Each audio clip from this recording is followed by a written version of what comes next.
छत्तीसगढ़ में 10,000 से अधिक सरकारी स्कूल बंद कर दिए गए, शिक्षकों के पद समाप्त कर दिए गए।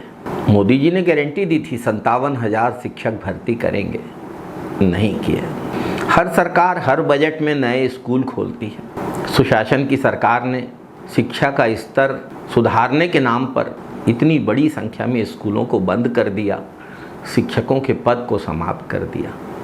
कैसे इससे शिक्षा का स्तर बढ़ेगा? स्कूल की किताबें बच्चों के हाथ में नहीं पहुंच रही हैं, लेकिन किताबें कूड़े में, कबाड़ी के गोदाम में ज़रूर मिल रही हैं। और ऐसा सिर्फ छत्तीसगढ़ में हो रहा है, यह भी नहीं है। उत्तर प्रदेश में भी सरकारी स्कूल बंद करने और शराब की दुकानें खोलने की खबरें सामने आई है। इसका अर्थ है कि ये भाजपा की राष्ट्रीय स्तर की नीति है। भाजपा सरकारी शिक्षण व्यवस्था को कमज़ोर करने में और लोगों को नशा करने की प्रवृत्ति को बढ़ावा देने में लगी हुई है। यह भाजपा की राष्ट्रीय स्तर की नीति बन चुकी है।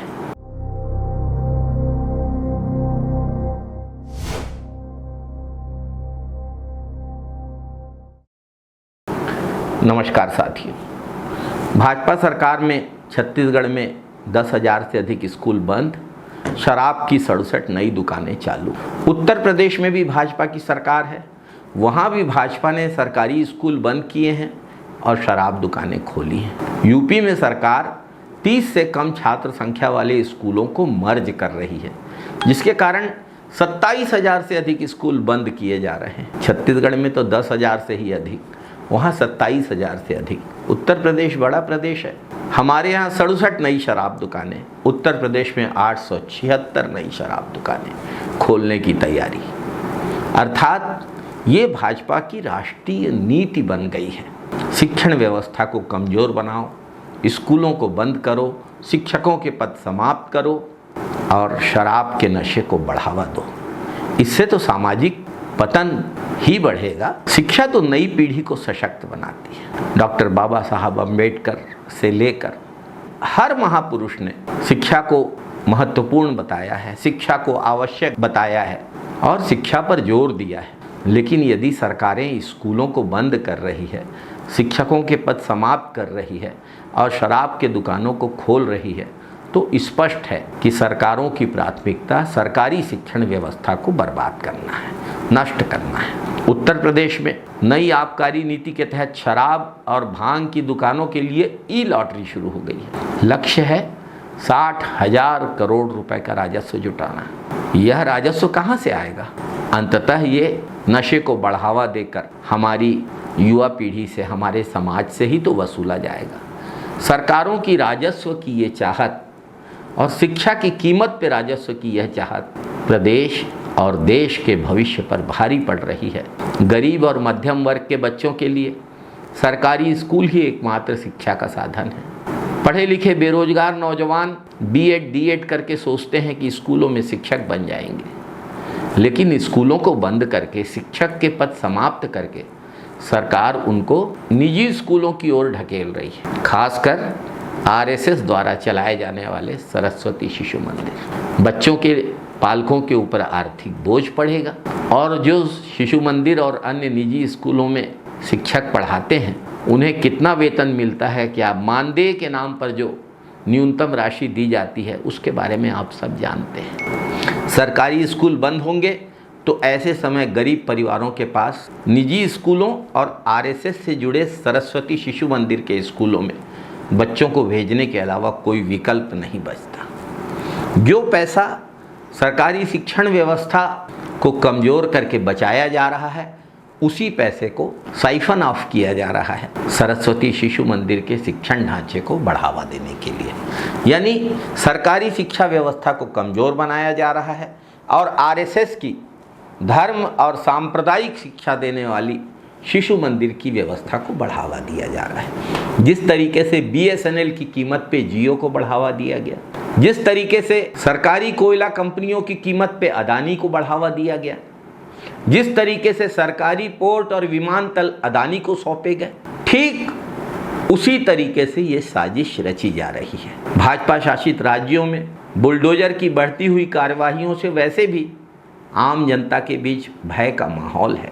उत्तर प्रदेश में भाजपा सरकार ने बुलडोजर नीति से घरों और दुकानों को निशाना बनाया। छत्तीसगढ़ में तो भाजपा सरकार घर और दुकान तो छोड़िए, किसान के खेत की फसलों पर रातों रात बुलडोजर चला रही है और अपने चहेते उद्योगपतियों के उद्योगों की बाउंड्री वॉल खड़ी कर दी जाती है। छत्तीसगढ़ की भाजपा सरकार न सिर्फ उत्तर प्रदेश के बुलडोजर मॉडल को अपनाने में लगी है और गरीबों और किसानों के खिलाफ उसका उपयोग कर रही है। रायगढ़ में मेरीन ड्राइव बनाने के लिए सैकड़ों घरों पर बुलडोजर भी चलाया। लोगों की आजीविका, लोगों के सम्मान को ठेस पहुंचाने का काम निर्दयी भाजपा सरकार द्वारा किया जा रहा है।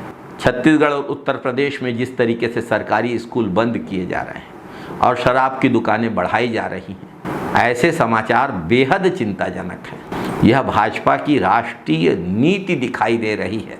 भाजपा नहीं चाहती कि शिक्षा मिले, क्योंकि लोग शिक्षित होंगे तो सवाल पूछेंगे। भाजपा चाहती है कि लोग नशे में डूबे रहें। हमारे संविधान में हम सबको शिक्षा का अधिकार मिला हुआ है। छोटे छोटे बच्चे, स्कूल में पढ़ने वाले बच्चे देश का भविष्य हैं और उनसे शिक्षा का अधिकार छीनकर भाजपा को क्या मिलेगा? नशे को बढ़ावा देके सामाजिक पतन को बढ़ावा देने से भाजपा को क्या मिलेगा? हमारी भावी पीढ़ी को अगर हमें मजबूत बनाना है, सशक्त बनाना है, तो उन्हें शिक्षित बनाना है। डॉक्टर बाबा साहब अम्बेडकर ने कहा है कि शिक्षा शेरनी का वो दूध है, इसे जो पिएगा वो दहाड़ेगा। लेकिन भाजपा की सरकारें नहीं चाहती कि कोई दहाड़े, कोई सवाल पूछे। भाजपा सरकार की प्राथमिकता क्या है, यह स्पष्ट रूप से उजागर हो चुका है। सोशल मीडिया में सूची घूम रही है कि भाजपा के नेताओं के बच्चे किस किस इंग्लिश माध्यम स्कूल में पढ़ते हैं। ज़्यादातर मिशनरी स्कूल है। मैदान में ये मिशनरियों के खिलाफ बात करते हैं, धर्मांतरण के आरोप उछालते हैं, लेकिन हकीकत में अपने बच्चों को मिशनरी स्कूल में भेज रहे हैं और आम आदमियों के बच्चे, गरीब और मध्यम वर्ग के बच्चों से सरकारी स्कूल में पढ़ने का अधिकार भी छीन रहे हैं। क्या ये उचित है? बच्चों की कम संख्या का हवाला देके स्कूल बंद किए जाना कहाँ तक उचित है? सरकार तो लाभ और हानि के आधार पर काम नहीं करती। लाभ और हानि तो व्यापारी सोचते हैं। सरकार चलाना व्यापार नहीं है, सरकार चलाना सेवा का काम है। जिन बच्चों तक शिक्षा का उजाला नहीं पहुंच रहा है, उन तक शिक्षा पहुंचाना सरकार का कर्तव्य है। अगर कहीं बच्चे कम हैं, कोई मजरा, टोला, गांव ऐसा है, सुदूर स्थानों पर है, तो वहाँ पर तो स्कूल खोलना सरकार की प्राथमिकता होनी चाहिए। ऐसे स्कूलों को बंद करके और शिक्षकों के पद समाप्त करके यह सरकार सुदूर अंचल में रहने वाले, जिनमें से ज़्यादातर आदिवासी हैं, उनको शिक्षा से वंचित करने में लगी है। यह बेहद दुखद है, बेहद आपत्तिजनक है।